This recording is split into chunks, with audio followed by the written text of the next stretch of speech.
આવતીકાલથી ગરમી ફરી રાડ પડાવી દેશે। આવતીકાલથી ફરી ગુજરાતમાં ગરમીનો રાઉન્ડ 24 કલાક બાદ 2 થી 3 ડિગ્રી તાપમાન વધી જશે। રાજ્યમાં આગામી 7 દિવસ સુધી મહત્તમ તાપમાન 40 થી 44 ડિગ્રી રહેવાની શક્યતા છે। દરિયાકાંઠાના વિસ્તારમાં ગરમ અને ભેજવાળા પવન ફૂંકાશે।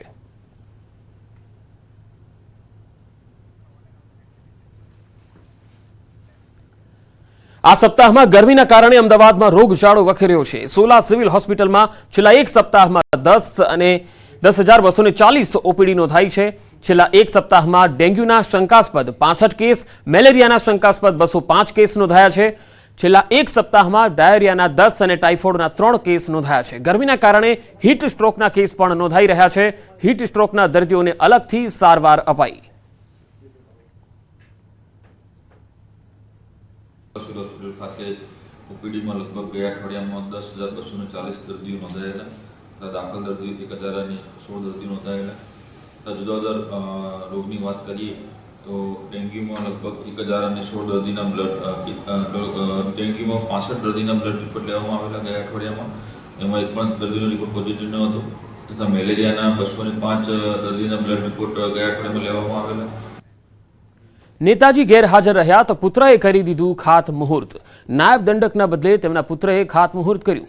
આણંદના કોઠિયાખાડ નાની શેરડી શાળાની આ ઘટના। શાળાના 7 ઓરડા માટે ખાતમુહૂર્તનો કાર્યક્રમ હતો। નાયબ દંડક રમણભાઈ સોલંકી, સાંસદ મિતેશભાઈ પટેલના હસ્તે ખાતમુહૂર્ત થયું। મિતેશ પટેલ અને રમણ સોલંકી ગેરહાજર રહ્યા। બંનેની ગેરહાજરીમાં રમણ સોલંકીના પુત્ર સિદ્ધાર્થ સોલંકીએ ખાતમુહૂર્ત કર્યું। ધારાસભ્યની ગેરહાજરીમાં પુત્રએ ખાતમુહૂર્ત કરી નાખ્યું। ગઈકાલે બોરસદના કોઠિયાખાડ ગામમાં આ કાર્યક્રમ હતો। તો ખાતમુહૂર્તમાં તમે જોઈ શકો છો કે એમએલએ એમપીના હસ્તે થવાનું હતું આ ખાતમુહૂર્ત, પરંતુ આ ખાતમુહૂર્ત નેતાજી ગેરહાજર રહ્યા અને પુત્રએ ખાતમુહૂર્ત કર્યું હતું। ગઈકાલે બોરસદના કોઠિયાખાડ ગામમાં આ કાર્યક્રમનું આયોજન હતું, જેમાં બંને મહાનુભાવોની ગેરહાજરી જોવા મળી હતી। કોઠિયાખાડ નાની શેરડી શાળાનો આ બનાવ છે, જ્યાં 7 ઓરડાઓનો ખાતમુહૂર્તનો કાર્યક્રમ હતો। નાયબ દંડક રમણ સોલંકી અને સાંસદ મિતેશ પટેલના હસ્તે ખાતમુહૂર્ત હતું। મિતેશ પટેલ અને રમણ સોલંકી ગેરહાજર રહ્યા। બંનેની ગેરહાજરીમાં રમણ સોલંકીના પુત્ર સિદ્ધાર્થ સોલંકીએ ખાતમુહૂર્ત કરી નાખ્યું। ગેરહાજરીમાં પુત્રએ જ ખાતમુહૂર્ત કર્યું। બોરસદના કોઠિયાખાડ ગામનો આ કાર્યક્રમ હતો। ધારાસભ્યની ગેરહાજરી અહીંયા ઉડીને આંખે વળગી હતી અને આ ધારાસભ્યના પુત્રએ જ ખાતમુહૂર્ત કરી નાખ્યું હતું। તો આણંદના બોરસદનો આ બનાવ છે। નેતાજી ગેરહાજર રહ્યા તો પુત્રએ જ ખાતમુહૂર્ત કર્યું। નાયબ દંડકના બદલે તેમના પુત્રએ ખાતમુહૂર્ત કર્યું। આણંદના કોઠિયાખાડ નાની શેરડી શાળાનો આ બનાવ છે। શાળાના 7 ઓરડા માટે ખાતમુહૂર્તનો કાર્યક્રમ રાખવામાં આવેલો, જેમાં નાયબ દંડક રમણભાઈ સોલંકી અહીંયા આવવાના હતા, પરંતુ એ તો આવ્યા જ નહીં। સાંસદ મિતેશ પટેલના હસ્તે પણ ખાતમુહૂર્તનો કાર્યક્રમ હતો। મિતેશ પટેલ અને રમણ સોલંકી ગેરહાજર રહ્યા। આ બંનેની ગેરહાજરીમાં જ રમણ સોલંકીના પુત્ર સિદ્ધાર્થ સોલંકીએ જ ખાતમુહૂર્ત કરી દીધું।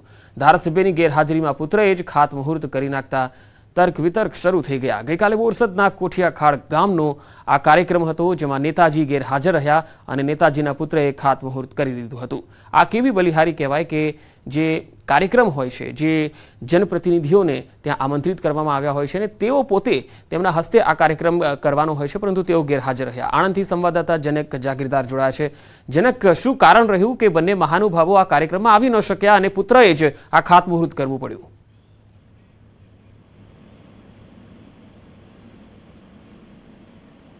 જી જનક।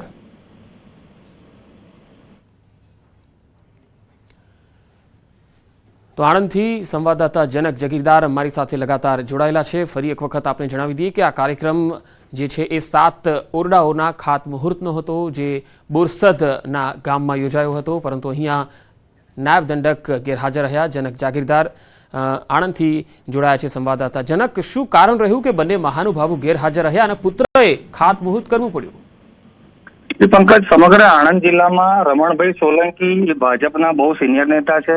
એ એક એવા નેતા છે કે જેમને પાર્ટીએ 4 વખત ટિકિટ આપી છે, એટલે ચોક્કસ કહી શકાય વગદાર નેતા છે। પાર્ટી સિનિયોરિટી કદાચ આવતા વિધાનસભા ઇલેક્શનમાં એમની પૂરી થાય એટલે રમણભાઈનો આ એક એવો પ્રયાસ ચોક્કસ છે કે એમના પુત્રને પ્રમોટ કરે છે। આ જે આખું જે ખાતમુહૂર્તની ઘટના છે એ કોઠિયાખાડથી નાની શેરડી વચ્ચે ગામ છે, ત્યાં પ્રાથમિક શાળાના 7 ઓરડા લગભગ 74 થી 75 લાખ રૂપિયાની રાજ્ય સરકારના શિક્ષણ વિભાગની ગ્રાન્ટ છે। અને આવનારા સમયમાં આ 7 ઓરડા નવાની સાથે નવી શાળા બનશે ને એના ખાતમુહૂર્તનો કાર્યક્રમ હતો. ગમે તે કારણથી એમણે ચોક્કસ આમંત્રણ પત્રિકાઓ પણ છપાવી છે વહીવટીતંત્રએ, અને એમાં રમણભાઈ અને સાંસદ મિતેશભાઈ પટેલ બંનેનો ઉલ્લેખ છે.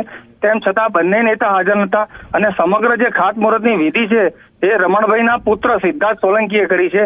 એ પ્રોટોકોલની રીતે બી વિચારીએ તો બિલકુલ ગેરવ્યાજબી વાત છે. જી પંકજ. જી જનક, આપની વાતચીત થઈ શકી છે રમણભાઈ સોલંકી સાથે, શું કારણ રહ્યું તેઓ ગેરહાજર રહ્યા? જી ચોક્કસ, રમણભાઈ સાથે અમે વાત કરવાનો પ્રયાસ કર્યો પણ ગમે તે કારણથી ટેલિફોનિક સંપર્ક નથી થયો. પરંતુ એક વસ્તુ ચોક્કસ કહી શકાય સમગ્ર ઘટનાક્રમમાં કે ગમે તે કારણ હોય એ પોતે તે વિસ્તારના ધારાસભ્ય અટકાવવા માંગીશ. હાલ રમણભાઈ સોલંકી આપણી સાથે જોડાયા છે, નાયબ દંડક. રમણભાઈ, આપનું સ્વાગત છે. સૌથી પહેલા તો આ જે બોરસદનો કાર્યક્રમ હતો, શું કારણ રહ્યું કે તમે તો ગેરહાજર રહ્યા પરંતુ તમારા છોકરાએ આ ખાતમુહૂર્ત કરવું પડ્યું? ના ના, એવું નતું. જો સાંભળો, આમાં શું ગામ વાળાએ કાર્યક્રમ રાખ્યો હતો, પણ એમાં મારે જવા એવું હતું નહીં. એટલે દીકરો ગયો પણ આ લોકો મને ખ્યાલ નહીં, એમણે બેસાડી દીધો હશે. બાકી કોઈ એવા કોઈ હેતુસર નહોતો ગયો એમ. પણ રમણભાઈ, એવું તો ના હોય ને કે સરકારનો આ કાર્યક્રમ હોય, સરકારની ગ્રાન્ટ આમાં ફળવાતી હોય? ગામ જ કર્યો, એ લોકોએ ગામ વાળા જ રાખ્યો હતો. ગામની જે દાતા છે ને એમણે જ રાખેલો કાર્યક્રમ હતો. હા, પણ એ તો વિષય નતો એમ. સમગ્ર શિક્ષણ અભિયાન અંતર્ગત જ આ થવાનું હતું ને ખાતમુહૂર્ત તો? એટલે મૂળ કેવું હતું, કાર્યક્રમ એટલે જે તે શાળા જે તે સર્વ શિક્ષા અભિયાન માંથી મંજૂર થયેલો હતો આખો, પણ સરકારે કોઈ કાર્યક્રમ નતો આયોજન કર્યો, ગામ વાળા જ રાખ્યું હતું. એટલે કોઈ પણ વ્યક્તિ કરી શકે એમનો, જેમ કે તમારા દીકરાએ કર્યું કરી શકે? એ તો એ જે ઘટના એ ખેલદિલી છે મારી, એવું તો કઈ છે જ નહીં. ખેલદિલી વ્યક્ત કરું છું. જી રમણભાઈ, શું કારણ રહ્યું કે તમે ત્યાં ન પહોંચી શક્યા અને કોઈ એવો સૂચના હતી કે તમારા દીકરાએ કરવાનું? ના, એવું કઈ નતું. સાંભળો, આમાં ખરેખર છે ને, હું મારે થોડુંક એક ટેસ્ટ કરાવવાનો હતો. હું ગયો હતો દવાખાનામાં મારે, એટલે હું ત્યાં ગયો નતો. એટલે પેલા એ કહ્યું છે કે તમે કોઈ પરિવારમાંથી આવશે, તો મને ખબર નહીં, અને જેને કાર્યક્રમ રાખ્યો છે એને બોલાયા, બાકી કોઈ વિષય એવો નતો. જી રમણભાઈ, તમે એવું સ્વીકારો છો ને કે આવું ન થવું જોઈએ? ના, 100%. હું પોતે 100% સ્વીકારું. એમાં જે બનેલું હોય તો 100% સ્વીકારવું જોઈએ. જી રમણભાઈ, આભાર અમારી સાથે જોડવા માટે. તો નાયબ મુખ્ય દંડક ગુજરાત વિધાનસભા રમણભાઈ સોલંકી આપણી સાથે જોડાયા અને તેમણે કહ્યું છે કે આ જે કાર્યક્રમ હતો તેમાં તેઓ જઈ નહોતા શક્યા એક હોસ્પિટલમાં જવાના કારણે, પરંતુ તેમના દીકરાએ જે કરી દીધું એ કદાચ ગામ લોકોના આગ્રહને કારણે કર્યું હોઈ શકે છે. આ હું પણ માનું છું કે આ ન હોવું જોઈએ એવું તેમણે કહ્યું છે અને આ ખોટું છે અને તેના માટે તેમણે ખેલદિલી પણ વ્યક્ત કરી છે.